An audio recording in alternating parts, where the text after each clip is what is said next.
My name is Sayed. This is a true story. One evening, while enjoying dinner with my wife, Jamila, there was a knock on our door. Jamila rose to see who it was, but she took longer than expected. I could hear her speaking with someone, so I decided to check on the situation. To my surprise, I found an older lady outside.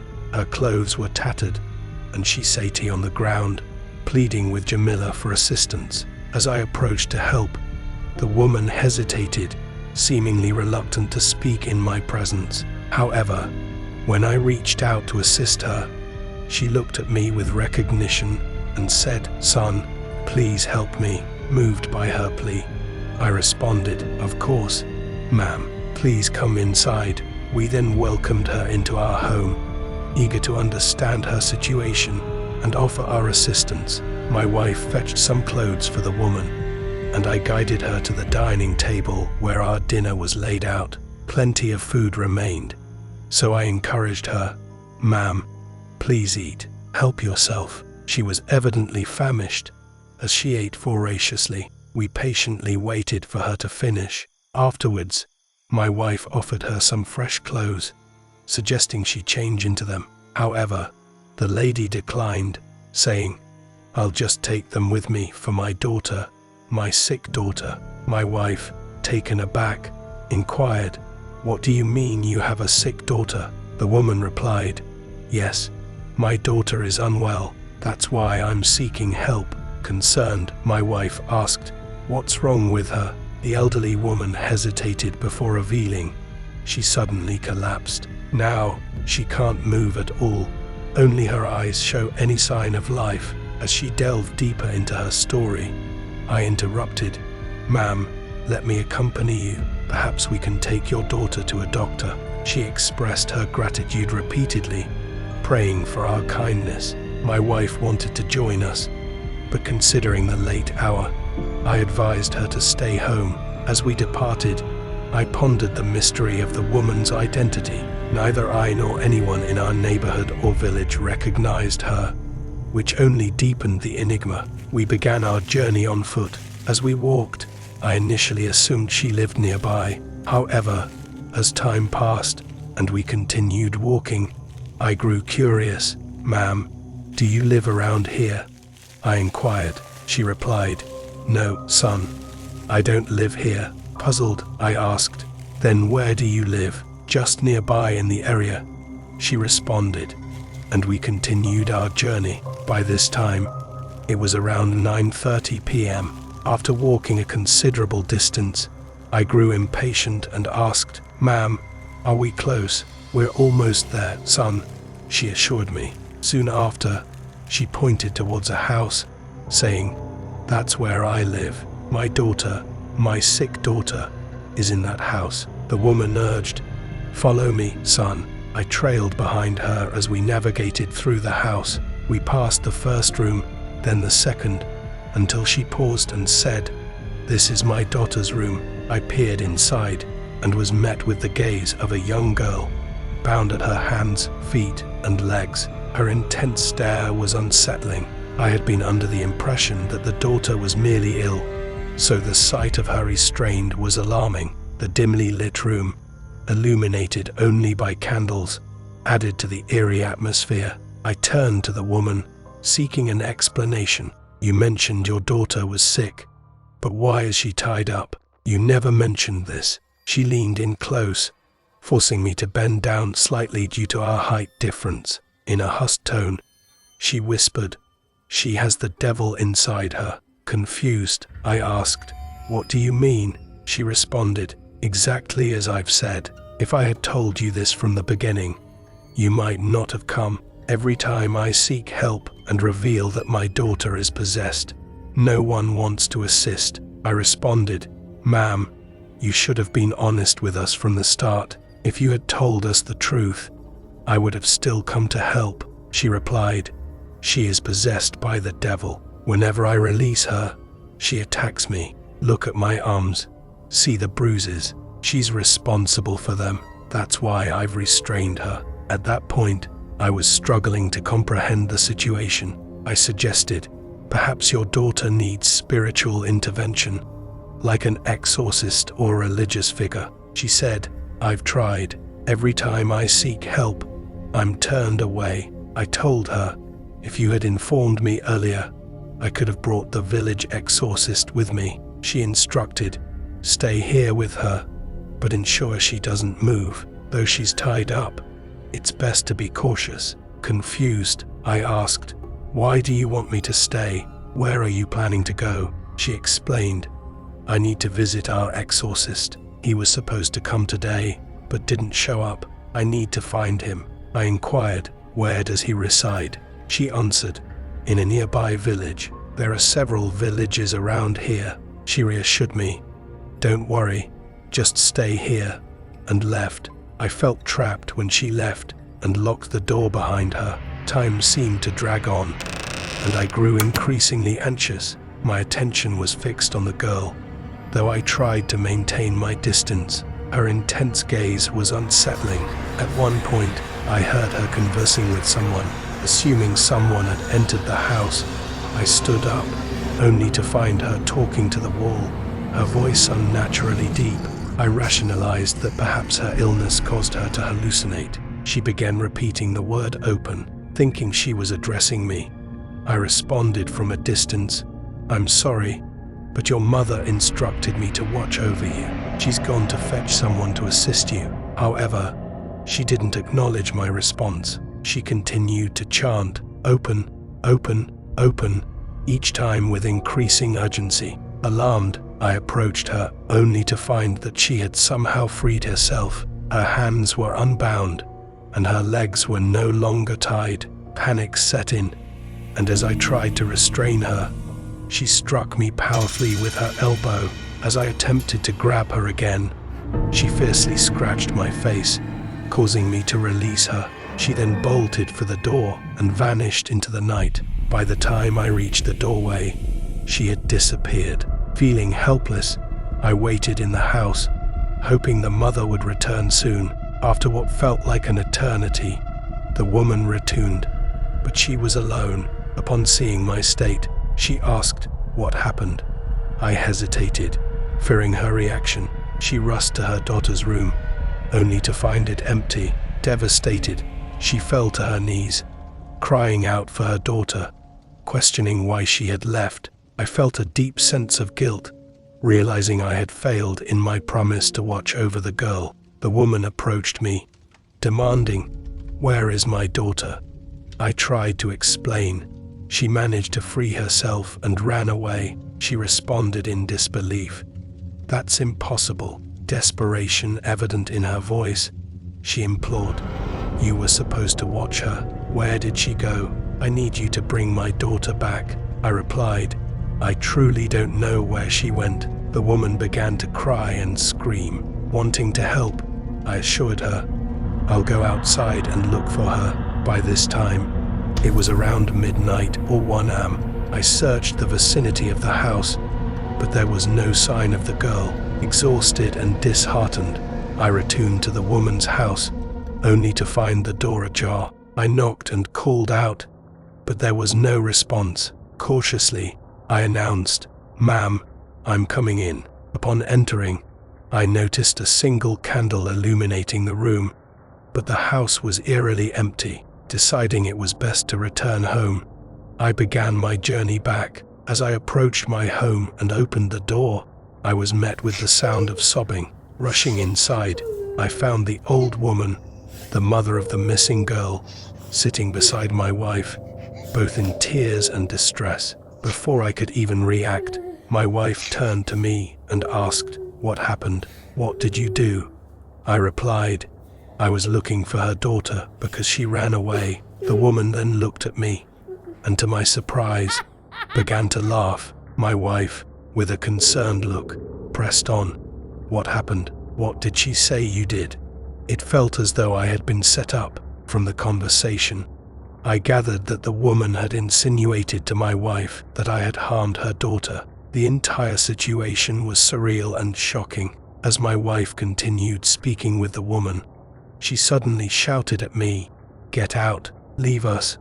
It was as if she was furious with me. I retreated to my room. The woman continued to complain to my wife, painting me as a villain and claiming I had done something terrible. After the woman left our home, my wife approached me and asked, "Sayyid, what happened? What did you do?"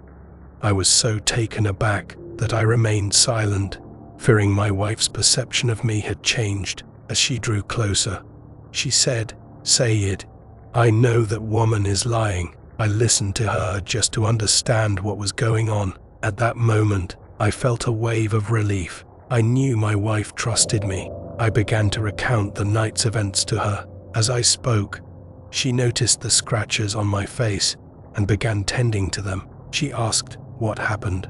Who is this woman? Have you ever seen that place before?" I replied that I had never even known that house existed. We continued discussing the bizarre events of the evening until we eventually drifted off to sleep. The next day proceeded as usual, and I returned to work. When I came home, I asked my wife if everything had been all right and if anyone had visited. She confirmed that all was well. As we sat down for dinner, there was a knock at the door. My wife went to answer it, and to our surprise, it was the same woman from the previous night. She rushed in, bypassing me and heading straight to my wife. She accused my wife of mocking her the previous day and insisted that I had to help her. I approached the woman and asked if she had found her daughter. She replied that she hadn't and held me responsible for her daughter's disappearance. She threatened to tarnish my reputation in the village by spreading rumors that I had harmed her daughter. My wife, wanting to avoid any scandal, urged me to assist the woman. Reluctantly, to protect my reputation, I agreed to help. As the woman and I began walking, she started conversing with me. "Your wife seems like a beautiful and good woman," she remarked. I chose not to respond. She then inquired, "Has your wife ever been burnt on her hand or face?" I was taken aback and asked her what she meant. She cryptically replied, "I'm just asking." I warned her not to speak in such a manner. She continued, "Has she ever had injuries on her face and neck like you did?" "My daughter is a bad girl." I was confused by her words. Upon reaching her house, everything became clear. As she opened the door, instead of searching for her daughter, she lamented, "Oh, my daughter never came back. Maybe she went to your village." A gut feeling told me that her daughter might have gone to harm my wife. Panicking, I rushed back to my home. When I arrived, I noticed the door was open, which was unusual as my wife never left it ajar. Entering the house, I found my wife on the floor, her face covered in blood and scratches. Desperately, I tried to revive her, checking for signs of life. I leaned in close to ensure she was still breathing. Relieved to find she was still alive, I quickly picked up my wife and rushed her to the village doctor. Frantically, I knocked on his door, calling out for help. The doctor ushered us in and laid my wife on the ground. He inquired about the cause of her injuries, but I was at a loss for words, unsure of where to begin. Seeing my distress, he reassured me and called for his wife, who brought some medical supplies. As he cleaned and treated my wife's wounds, he informed me that the scratches on her face might leave permanent scars. I replied that I was just grateful she was alive. As we waited in the living room, the doctor's wife served us tea. The doctor then gently prodded me to share the events leading up to the incident. As I recounted the story, both the doctor and his wife listened intently, though with a hint of skepticism. Suddenly, my wife, Jamila, emerged from the other room, tears streaming down her face. She rushed into my arms, asking where I had been. I comforted her, and as she regained her composure, she began to describe the attack. She had been waiting for me at home when there was a knock on the door, expecting to see me. She was taken aback to find a young girl instead. Before she could react, the girl lunged at her, viciously scratching and attacking her face. Jamila's description of the girl matched that of the woman's daughter.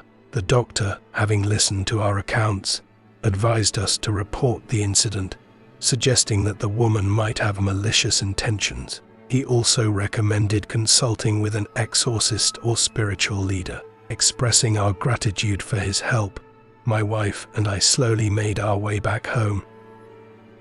I felt a sense of relief upon entering our home and finding it empty. I locked the door and we tried to relax. My wife soon retired to bed, while I lingered in the living room, lighting a candle.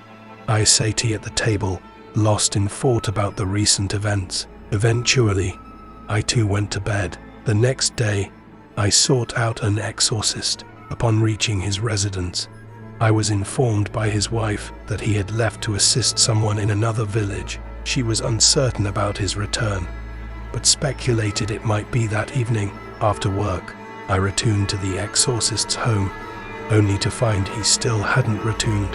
I went home, had dinner, and decided to try one last time. Fortunately, on my third visit, the exorcist was present. Noticing my repeated attempts to see him, he inquired about the urgency. I explained that I needed his counsel. He kindly invited me into his home, and we settled in the living room. "Tell me the whole story," he urged. I recounted everything that had transpired, emphasizing that the woman claimed to have sought his help earlier. He seemed puzzled, stating, "I've never met a woman fitting that description. No one like that has ever approached me for assistance." Confused, I asked, "Then what should I do? My primary concern is my wife. Something isn't right with her." He agreed to examine her after a thorough check. He assured me, "Your wife is fine. There's no malevolent presence within her. She just needs rest." Relieved, I offered to walk him back to his home. However, he suggested, "Let's visit the house of the woman and her daughter you mentioned. Perhaps I can be of assistance there." Agreeing, we set out together. We approached the house, and it was shrouded in darkness. As we neared, we began knocking repeatedly, but there was no response. After waiting for what felt like an eternity, I turned to the exorcist and suggested, perhaps we should leave and try another day. He nodded in agreement. However, just as we were about to depart, we heard a faint noise from within the house, indicating someone was inside, but choosing not to answer. I rushed back to the door, knocking more urgently. Ma'am, we've brought the exorcist. We're here to help." Despite my persistent knocking and calls, the door remained shut. Feeling defeated, the exorcist and I decided it was best to leave rather than wait indefinitely. We walked back, and upon reaching his home, he went inside. I continued on to my own house, where I found my wife. We shared a quiet dinner, and just as we were preparing for bed, there was a knock on our door. I rushed to the door and inquired, "Who is it?" However, there was no response. When I opened the door, I was met with the familiar face of the old woman. Startled, I quickly shut the door, but she persisted, knocking repeatedly. My wife called out, "Sayyid, who is it? What's happening?" I replied, "Don't worry, it's just a friend." I then opened the door again, stepping outside and locking it behind me. "Ma'am, what do you want?" I asked. She retorted, "What do you want? Why did you bring that man to my house?" Confused, I responded, "That was the exorcist, the one you said was supposed to help your daughter. You mentioned he didn't come." She shot back, "Did I ever ask you to bring anyone? My daughter is my concern, not yours. Why are you meddling?" I confronted her. "Did you know your daughter came to my house and scratched my wife's face?" The woman stared at me intently, then burst into laughter. "You sent her, didn't you?" I accused. She replied, "I didn't do anything." Growing frustrated, I warned, "If you don't want to help, then leave. Otherwise, I'll call the police tomorrow." Fear flashed in her eyes as she grabbed my hand, pleading, "Please, don't involve the police. They will take my daughter away."